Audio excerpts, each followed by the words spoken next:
So today joining us, we have Aadia Mosely McCloud. She's a graduate student at the University of Michigan. Her research interests include plant-fungal interactions, global change, and plant biodiversity. She's the recipient of the Botanical Society of America's Young Botanist Award, as well as being one of the BSA Plants Grant recipients. Aadia did her Bachelor's of Science in Biology from Howard University. Thank you so much for joining us today. Could you please expand more on the educational and professional journey that led to where you are right now? Sure. So thank you for that introduction. Those are just a few small things I've kind of done over the years as I've got into science. But like you said, I am currently a graduate student at the University of Michigan.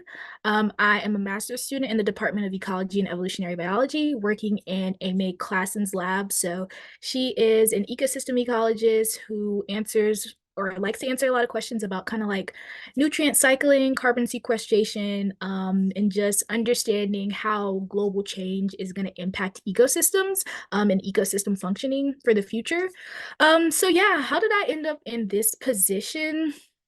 So growing up, I always liked science. I kind of just didn't really know exactly what field of science I want to go into. I just knew I didn't want to be a doctor. And so when I was in high school, I was actually dual enrolled, which means I was taking like college classes at the same time as high school classes, like a lot of kids these days do. And yeah, so when I graduated from high school, I graduated with my high school diploma as well as an Associate of Arts degree from Daytona State College. I'm from Florida, from Daytona Beach, so hence Daytona State College. But yeah, so I had my associates going into like my first year of like the 4-year university I was going to. And so I went to Howard University, which is in Washington, D.C. And I decided to major in biology, and I was a minor in chemistry.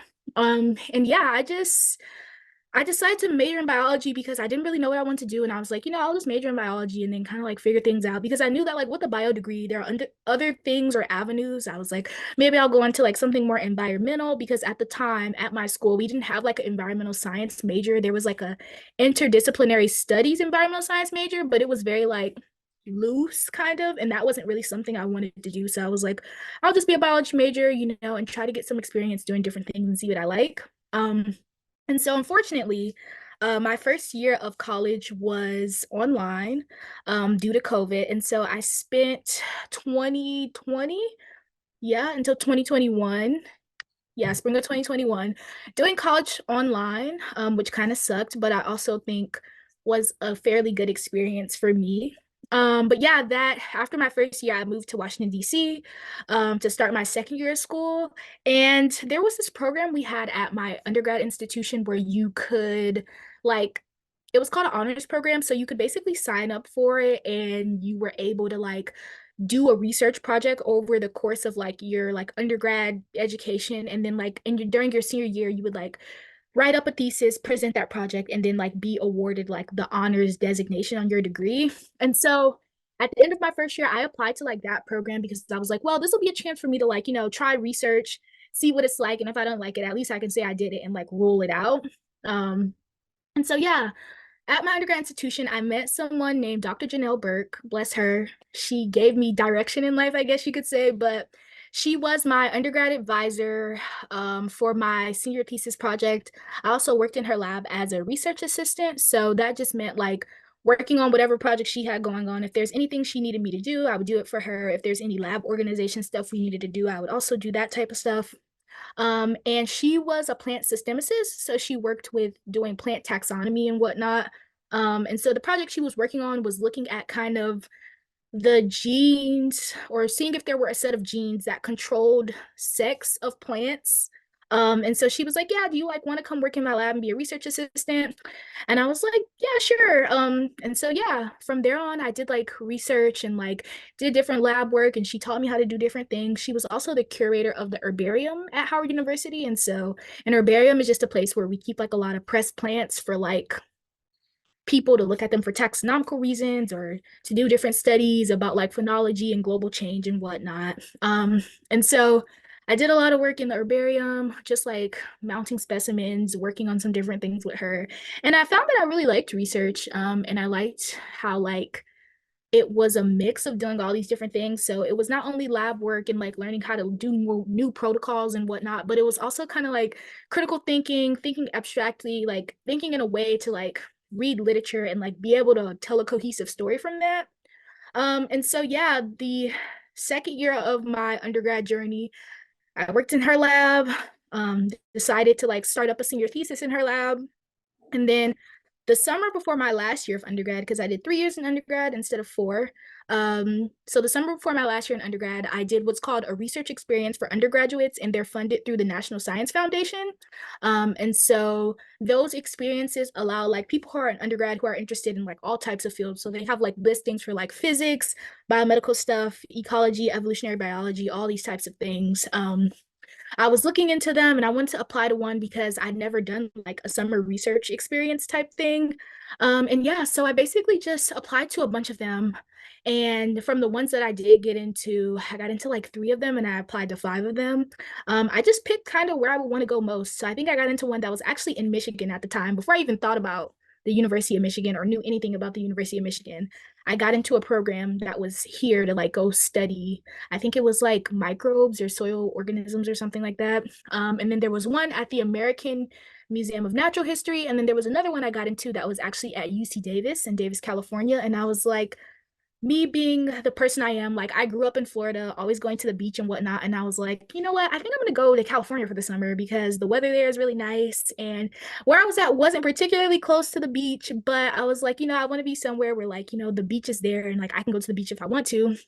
Um, and the program was 8 weeks long. So I was like, who doesn't want to go to California, for an all paid program for 8 weeks? And so I chose to go to Davis, and that program was called, it was like a research experience that was like ecology and climate change based. So a lot of the questions that the people who were like had projects for that actual program were like asking questions about like climate change or questions regarding like ecology, different fields of ecology.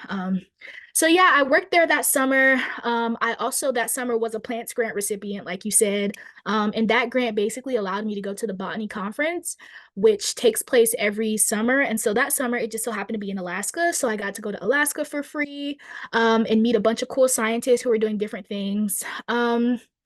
Yeah, and I guess that kind of just like set the tone for me. I was like, wow, like it's really cool to like being a graduate student is a very unique experience because it's like you're not in undergrad where you have like a lot of direction, but you're also like not a professor, right? Like I don't, not that professors know everything, but like I definitely don't know everything as a grad student. And I'm still learning tons of things all the time. And so yeah, I was like, wow, like just seeing like the camaraderie between grad students and like how cool it is to like be kind of like your own boss in a way. Like you have direction from your advisor, but at the end of the day, like you're the one who has to see the project through. So like it's me like having these ideas and going to my advisor and being like, yeah, like, I want to do X, Y, and Z. And then she's like, oh, that is a good idea. Have you thought of X, Y, and Z? And like kind of adding on to that. So it's very collaborative. You get to work with a ton of like other cool people who do different science. And you're also learning at the same time. And the goal is to like become an independent researcher and be an expert in the field. So yeah, saying all that to say that that is how I ended up in grad school. Um, the summer after I did that program at UC Davis, I was like, I want to go to grad school. But yeah, I didn't think that I had enough experience to go to grad school. So I was like, you know what? Like, I'm just gonna take a gap year off and then go back to school. Which clearly didn't happen because I graduated last May and I'm a grad student now a year later. So I went straight to grad school from undergrad, which, for different people, they take breaks or they go straight to grad school for different reasons. Um, but yeah, for me, it was more of like, wow, I really like doing science. I found out about this program at the University of Michigan, which is specific to trying to kind of recruit and support students who are underrepresented in ecology and evolutionary biology. And it's also very rare to be in a program where you get paid as a master's student, and you get the experience of being able to teach classes and do all this type of professional development, at a school that has a lot of resources for research. So yeah, that's kind of how I ended up here. That was really long, but I hope that it was covered everything. Yeah, that was very informative, and I think it gives a lot of direction in terms of your trajectory in STEM. So, just to summarize, it was more of you knew you had a passion for STEM, and once you entered undergraduate, your undergraduate years, you looked through a lot of research programs and participated in them and saw, okay, I think ecology and evolutionary biology is where I'm at. And you knew you liked biology, but didn't want to go into medicine. And now you're a graduate student at the University of Michigan. And I guess one thing that you mentioned is you really enjoy sort of having sort of an independence in the projects that you lead in terms of your research. Could you sort of share some of the more highlights of like what you do and what you enjoy about what you're doing at your current position right now? Sure.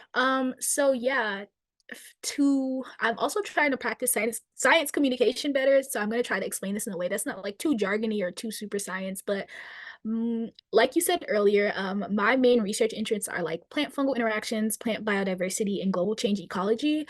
And there are a lot of different intersections between like those things, but I guess I will say that the project that I'm currently working on or developing for my thesis is working at the University of Michigan Biological Station. So I'm going to be doing a project where I'm looking at how a dominant species in like a given area affects biodiversity of like a community as a whole.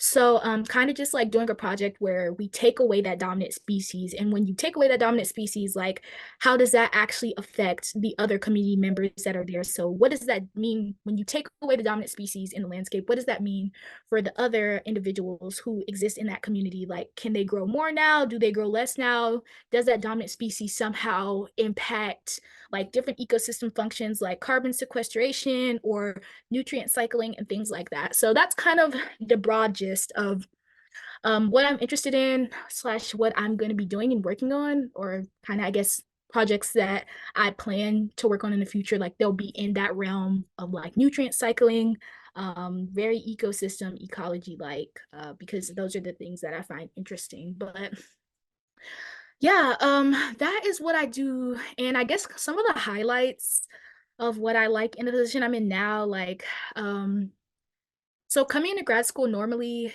to get paid, you have to teach. And so teaching isn't something I'd ever done before. Like, I mean, teaching in a very abstract way, right? Like if I have a lab mate in the lab I'm working in and they need to learn a protocol, like I can teach them that protocol or help them try to understand it. But I've never had to like actually teach other people who didn't know things. So like I teach a class where it's mostly freshmen and it's a discussion section that I teach. And so, these are people who've never had or have very little or very minimal basic, I guess, exposure to biology. And, in college, you're taking a step up from that. And so yeah, I think that I thought teaching was going to be hard. I wouldn't say hard is the right word, but it's definitely interesting. And it was a learning curve for me because, like, when you're in undergrad, you like do all these classes. And then by the time you get to be as old as me, which I'm not that old, but undergrad feels like an eternity ago compared to where I am now. Um, it feels like you forget a lot of things along the way. And so I think coming into teaching, there are a lot of things I had to reteach myself, which is like good for my understanding as an academic, like to be able to refresh my memory and things. But it's also hard to do when you're trying to also manage new classes that you're taking, trying to manage, like living in a new city, moving from one place to another, and just like all these other things that come with adulthood. So I think that that's been one of the highlights. It's both hard and also rewarding. Like my students, I'm not far off in age from them, seeing as I just graduated from undergrad and like they just got to undergrad. So the youngest they are is like 17, 18, and I'm going to be 23 this year. So it really is kind of a weird dynamic because you go from being, on the other side of it, like being the student to now being the one who's teaching the students. And I don't know, being younger feels like I'm closer to them in a way. And so it's easier to be kind of like not so much as a teacher, but more of like a big sister figure, for lack of better word. I'm just like, my kids, have you done like you're studying for your exam? And like, I don't know, it just makes it easier to like be a teacher and like make it more fun for me. Um, and so yeah, I really like mentoring them, and I have like great students from last semester, which was actually my first semester teaching, who I still talk to today. And I check in on them and see how they're doing and stuff like that. So I really think that building those relationships are valuable, and like being able to have mentees who I can talk to or like share my story with is like a thing that I really like about academia, and being a grad student. I would say another one of the highlights is like all of the great people you get to meet, like within a department. And so our department is like huge. There are tons of people who do tons of different things. And so it allows us to be really collaborative and like work together on different projects and like get different ideas from people who do different things that might kind of correlate to what you're doing. And in that same sense, like it's easy to like make friends who have, you know, different hobbies and do things like that. Because in my department, I have like a nice group of friends and we all have different research interests and just like different interests in general. But we also have a lot of similarities and commonalities. And so you know, we do science together, we like do work together, we write together, we read together and do all that type of stuff. But then like on the weekends, we like to go out together and we like to go do all these different things together. And so, yeah, I just think that it's a good place to like foster long lasting relationships because like, you know, at this point in my life, I'm at a point where like this is like the beginning of adulthood and things that I'm really gonna remember. And so I really like now how I'm making friends that like I can see as like lifelong friends or like lifelong colleagues. And so yeah, that's the highlights for me of being a grad student. Thank you for sharing that. So I think like throughout what you mentioned in terms of highlights is definitely like human connection, and then sort of going back to maybe your first or second point, like being able to take on like the role of a teacher and sort of that mentorship role. I guess when you decided to like pursue a career in STEM, was there anyone who inspired you or sort of played that role in terms of a mentor to help you pursue your career in STEM? Yeah, so going into like STEM actually, I wasn't super sold on being an academic and I'm still not like I like teaching, but I have no like I don't have I don't want to be a professor. I will say that. There's a lot that comes with like being a professor, and I'm glad that I've had great mentors who have also been my professor. But there are just a lot of like pros and cons job wise, and I just don't see myself staying in the academic field and like being a professor. But I have had great mentors who are professors, and they make me want to like. Sometimes I think about it, and I'm like, wow, I could be like a professor and stay because like it's because of people like the people that I've had as mentors that, you know, made me want to pursue science. And that's something that I also want to do for other people. But I feel like there are tons of ways to be a mentor to someone that don't just involve being their professor. And so that's why I'm kind of like, you know, exploring career wise what I'm going to do after I finish grad school. But I do have two really influential people in my life. One was my high school when I was in ninth grade, she was my ninth grade ag teacher. So I took agriculture in ninth grade of high school. And then I had her again in 10th grade, where she also taught chemistry. And so she was my 10th grade chemistry teacher. And I say this, Christy Long, that's her name. She used to work at Mainland High School in Daytona Beach, Florida. She no longer works there, but she was so influential to me that I keep in contact with her to this day. Like I met her when I was like 15, 16, maybe. I'm 23 now. Every time I go home, or I'm 22 now, I'll be 23 this year, but every time I go home, like we eat lunch, we hang out, and like she was she was a food chemist when she graduated from college like back in the day, and so like she had a career like doing all this fun stuff, and like she used her career, I guess she had her career but then like realized that she was really passionate about education and like so went into the high school system. And she was the educator for like a really long time. And during my time in high school, like she is one of the few teachers I could remember who like actually really valued like giving experience and exposure to like young girls. She was the one few who like gave us a platform kind of, I guess, to like go out and like see what STEM was about because she was a chemistry major, she was a chemist. And so she had this club that she was like the leader of or like the advisor for at my high school, where she would like take us to the local college that was like an aeronautical and space college, Embry-Riddle, which is in Daytona Beach, Florida. And we would go to like the different things they did there. So like we went to this one thing one time where it was like this thing where it was kind of like an all day event and we kind of like got to talk to people who were like doing different majors. And these are like mathematic majors, aeronautical science and space majors, and just like all these super cool things. She always brought in like super cool guest speakers who were like doing all types of things, who were professors at other places, did biomedical research, did genetics research. And so she was one of the first people who ever kind of like gave me exposure to like, you know, all these super cool women who were in science just doing different types of things. um and then I would say that the second person who really helped like show me the way was my advisor from undergrad. Her name is Dr. Janelle Burke. And she is like such a great scientist, and she was such a good mentor to me. And, like whatever I needed, she would always provide it. If she couldn't help me in any type of way, like she would find someone who can. And I feel like when you're in STEM, especially as a woman, because the bar is always moving for us, like being in STEM isn't good enough unless, or like not good enough, but like to society, like back in the day, biology or ecology or whatever was just like white men, just like older white men. And so like as biology and ecology have become more diverse, the bar is kind of moving. And so like now you see male dominated like STEM fields like mathematics or like physics or engineering and things like that, which have very few women in those fields. And that's because like ecology and biology are now like they're the easy sciences or deemed as the easy sciences because now women have kind of infiltrated and like we are in numbers compared to like how we used to be, and in other fields we're not. And so like I just feel like it doesn't matter what we do, like the bar is always moving. And she kind of like, I don't know, she was a really good scientist, and she just like worked at a school. Like I went to a HBCU, and so like she did her best to like give me every resource that I needed to. And she also like kind of told me like, no, like you can be a good scientist, you can do this. And she really just believed in me a lot when I didn't believe in myself. And so yeah, she was just a really good mentor for me.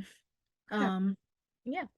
Thank you for sharing those experiences and your connections to those people. I really like that you pointed out that like women are always like undermined for their work, and when they go into a specific field and are more dominated in that field, even if it's in STEM, that that field sort of then becomes known as like an easier field. And I guess sort of segueing into like representation of women in STEM, like what are some of your thoughts about like STEM diversity and how you think like inclusion impacts like innovation in STEM and the progress of STEM innovation?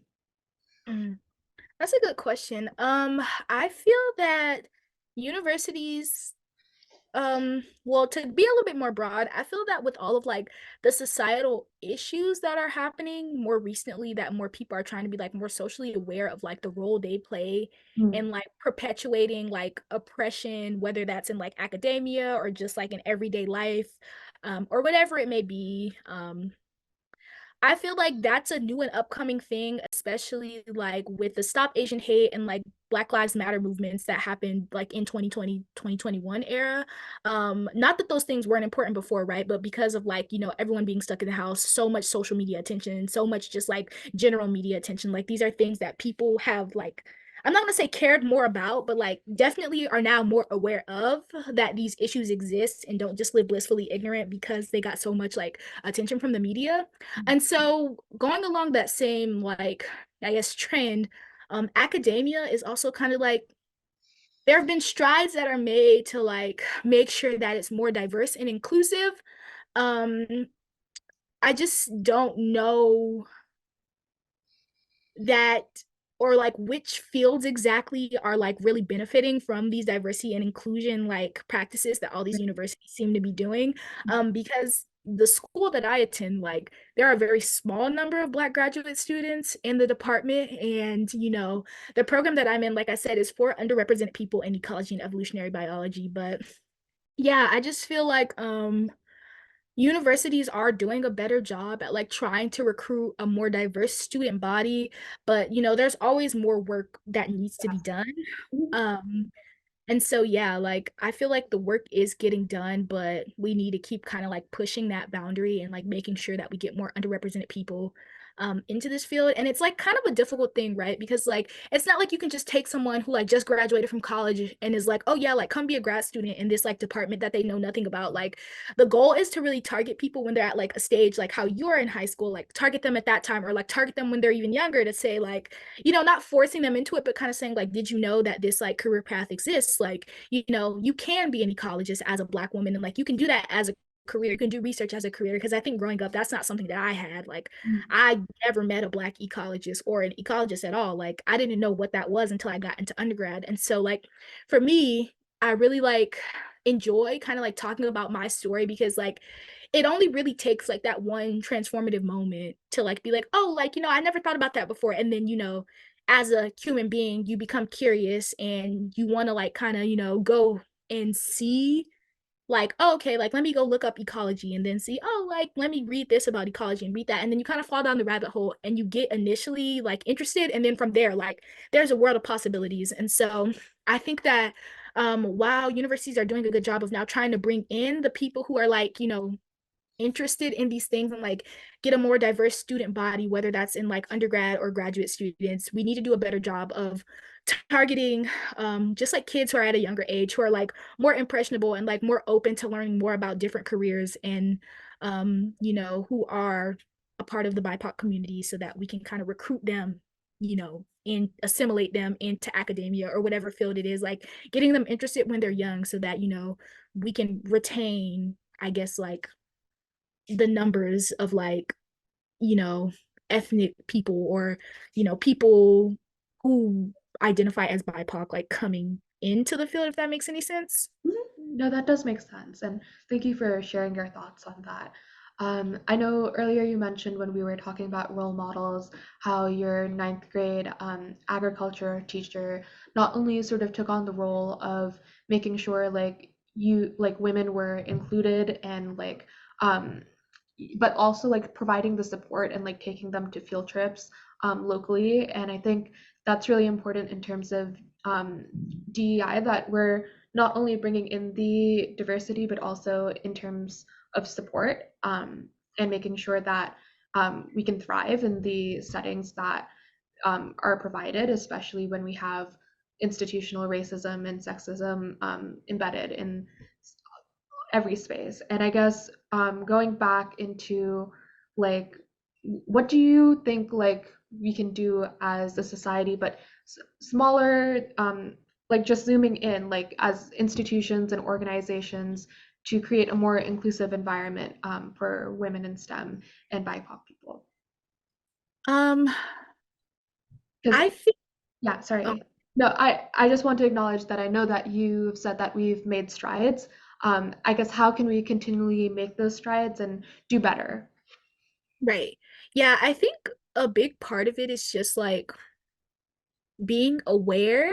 And so like I am in a department that is at a predominantly white institution, right? And so they have like initiatives where like different people in our departments are like, reading books or like in a DEI book club where they're kind of reading different books about different things. And so like, they have like things where they're reading a book about like microaggressions. And so like trying to like, I guess like educate people on these things that like maybe they do but they don't realize it, and I really just feel like at the end of the day a lot of BIPOC people stay away from fields where they don't see themselves represented because we don't like no one wants to go into a field right where there's no one that looks like you.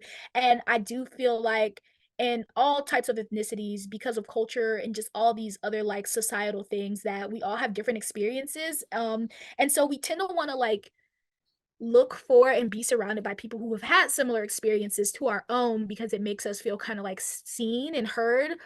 And so I feel like just like being curious or like people in an environment being curious about like people who have a different ethnic or racial background to them, like, oh, like I didn't know that this is something that happened to you, whether it's a positive or negative thing, and just like trying to kind of be aware of like these things that happen because I feel like a lot of the times, like these DI initiatives kind of get pushed on to the people who are like suffering and oppressed. Like, no one, especially me as a Black woman in society, like, I love that people are trying to like be more inclusive and like, trying to increase diversity, but I don't want to be the one to have to teach someone how to like be a good human being, right? Or like how to not microaggress me or anything like that. And so I just feel like that burden definitely should not fall on BIPOC people. Like, if we want to, help out and like, say XYZ, contribute to the conversation, that's something that you should or shouldn't do, depending on, who you are as a person and what you want to do.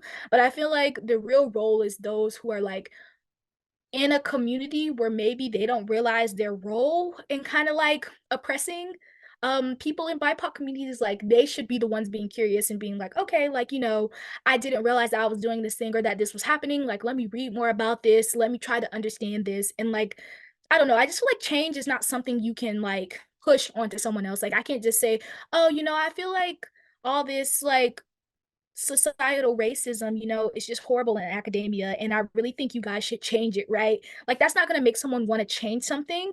They have to want to do it themselves. And so, like, wanting to be more aware and kind of be more conscious of your actions um is just one way to go about that, I think. And then, like, self-organizing with other people who you think may benefit from some type of DI workshop or whatever the case is may be the best route to go, because I feel like that oftentimes get pushed onto the folks who are like the diversity to be a part of like those diversity, equity, and inclusion like things. And I don't feel like that is at all um like our responsibility. Like, we shouldn't have to make people want to be good human beings and like understand our experiences or where we're coming from.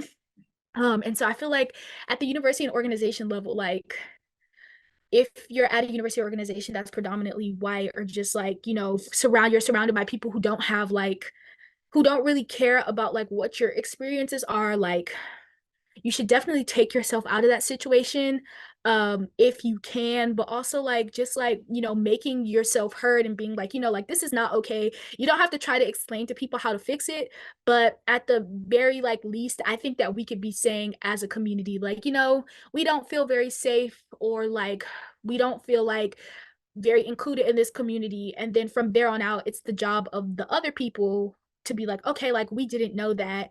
We need to read more about like, this, or like we need to understand how to be more inclusive in this environment. And so that's kind of my take on it.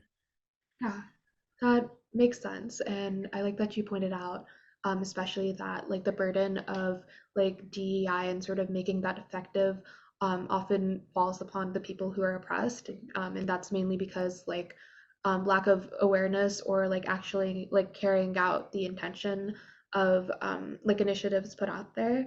I guess moving more into that, do you like could you describe any challenges that you faced as a Black woman in STEM and sort of how you overcame them?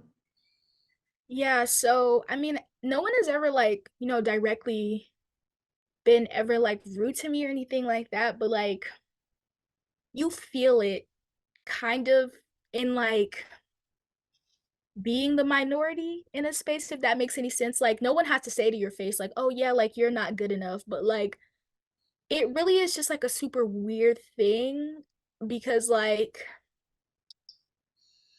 I don't know how to explain it. Like, I've never had, like I said, like a explicitly bad situation. It's just like not seeing anyone that looks like you is just really discouraging. And it's like, wow, like, I don't know, like, what have other people had to go through, or like what have other people who have gotten to this like field, like, how have they felt? Like, there have been other Black women in my department, right? Like, I'm not the only one. And even now there are very few of us, but there are people who have come before us, and like people who will come after us. But it's like we're not all there at the same time, so like we can't make up a majority of like a very white department. And yeah, I don't know, I just feel like, yeah, that's just one of the challenges, is just like being the minority, which sounds weird because like No, growing up, I already am a minority, right? But like, definitely you feel the effects of it more when you go to an institution like this where no one looks like you. And like, I went to a HBCU, historically Black college or university, in undergrad, so everyone looked like me, and it was normal to like be surrounded by people who looked like me, who had shared life experiences with me. And so I would say one of the challenges definitely is more like, I'm now starting to realize it's a challenge, because before I was at a place where everyone looked like me, we could all kind of relate to each other, and now transitioning into a school where like, there are very few of people who look like me, it's just really like, oh wow, like, I'm really now starting to feel the effects of like being the minority. Like, I didn't feel that before, and I do now. yeah. Okay. Well, that like that makes complete sense. I think that like visibility is really important and I guess moving into that, like, is there a way that you see visibility being sort of important in terms of like the impact of aspirations of like young girls like considering to pursue a career in STEM? You know, something that this platform is trying to do is like highlight amazing stories like yours to help inspire people and sort of make sure that we have that visibility present because that's a very strong way of a form of like resistance and also just creating a community. And so, yeah, like what are sort of your thoughts on like how you believe visibility of women in STEM impact aspirations of young girls? Yeah, I just feel like, and I feel like I've said this a couple of times throughout this interview, but like Yeah. you have to, there has to be people who look like you, like advertising these fields, because if not, like no one wants to be in a field or surrounded by people who like don't understand them or don't have any shared life experiences as them. And so like I feel like growing up, it's normal for like, you know, I guess what I'm saying is like it's normal for like, other people to like, be like, oh, I want to be a doctor, or I want to be a dentist, because like, there are other people who like make up the majority of like doctors and dentists, like Caucasian people or East Asian people or South Asian people. And so like seeing someone who looks like them is like, okay, like, I have like people who look like me who are in this field, and like, that makes me want to do it. And like being able to see yourself, being able to see someone who's in a career like that who looks like you is like being able to see the future. It's like being like, oh yeah, like that could be me one day. Hmm. And when you don't have that, you think like, oh, like, Black people can't be doctors, Black people can't be dentists, Black people can't be ecologists, because like I've never seen someone doing that, which is like not a bad thing, right? It doesn't mean you can't do it or that you shouldn't, but it's just like it means so much more when you can see yourself in that person. And so I feel like that's really important to show young girls. Um, and to get them interested. If I had met someone, which I did meet several someone, who were in the science field, maybe not ecology, but definitely met a lot of great Black women who were like into science and like doing all these different cool things. And that made me think like, oh, like, why don't I think about this, or why don't I think about that? And so I just feel like, yes, it is very important to Yeah. have this type of representation in STEM, so that you can see yourself wanting to like do that thing. Right. Yeah. I think like a common phrase that's used is like you can't be what you can't see. And I think that's really impactful. I guess sort of going back to when we were talking about like your STEM career and getting to where you are right now, what are some advice that you would give to your younger self? Oh my gosh, some advice I would give to my younger self, advice that I wish I'd given to my younger self, but I actually take now, is that you do not have to have it all figured out, because Lord knows that I don't know what the hell I'm doing. Like, I might be in grad school and might be pursuing a PhD after I finish my master's, but I still don't know where I'm headed or what I'm doing, right? Like, life, contrary to what they teach you when you're younger, like, oh, like, what do you want to be when you grow up? And then you just have this idea about what you want to do for X amount of years. And I also think it's crazy that you have to go into college knowing what you want to do, because, like, 18 years might seem like a lot to figure out what you want to do, but like if you haven't had exposure to many things, or depending like what type of school system you're in, or like what type of resources the environment you're in can provide for you, like how could you possibly know all the things that are out there and like choose from all those things what you want to do, right? Like it's impossible. And so like I just think understanding that you don't have to have it all figured out, and that things can literally change at the drop of a hat. Like I changed my major so many times when I like was dual enrolled. I was like, oh, I'm gonna be a biomedical sciences major. Then I was like, oh no, like I'm gonna do chemistry. Then I was like, no, like I'm gonna do something else. And so like really is, those things were changing by the day. And yeah, you just have to like know that like not having it all figured out is like okay, and that it doesn't mean that you're a failure, or that like you're not doing as good as everyone else in life, because like even being a grad student, there are people who take so much time off from like between school and coming, like between undergrad and coming to grad school, and they're still very successful. Like there have been so many people who have had non-traditional like pathways. Like coming from undergrad and going straight to grad school is like not as common as people may think. Like people do it, but taking time off isn't an uncommon thing. Like people try to make it sound like it is. Like it's not uncommon to take a couple of years off, go work a job, go do something else, go figure out if there's something else you like. And then if you realize, your passion really is science, like you come back to it later on, you present the best version of yourself, and then you get into grad school, right?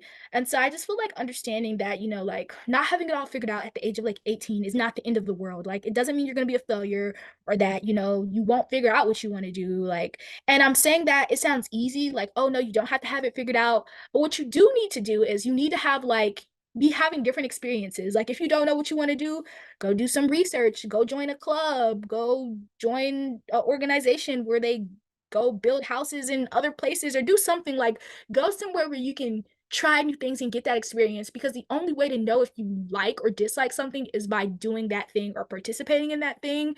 And so I feel like for me personally, it was really just like trying different things, going to different things, and being like, okay, you know what? Like, I actually do like this, or I don't like this, and I don't want to do it. And so, yeah, like, you should try different things because I don't know, I would rather have tried to do different things and been like, oh, no, that wasn't for me, than to just stick to one thing and being playing it safe or being like, oh, I'm going to do this because I know that, after college, I'll at least have a job. You'll have a job, but will it be a job that you actually like? And so, yeah, like you just have to be like cognizant of that and just understand that, like, you can do different things. You can have a swirly path. Not everything is super linear. You don't have to go to point A to point B to point C.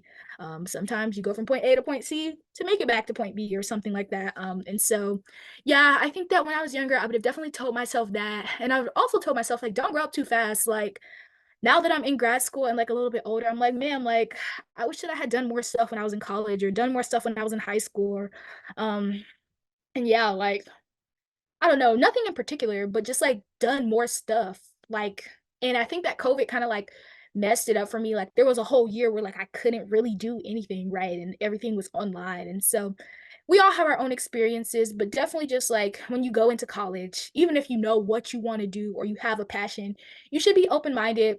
Don't just like close yourself off to doing one thing only. Because I think that's another thing, another piece of advice I would give myself, my younger self, is that you don't have to do one thing for the rest of your life. Like, right, like you can do multiple things. Not everything you do has to be like a career.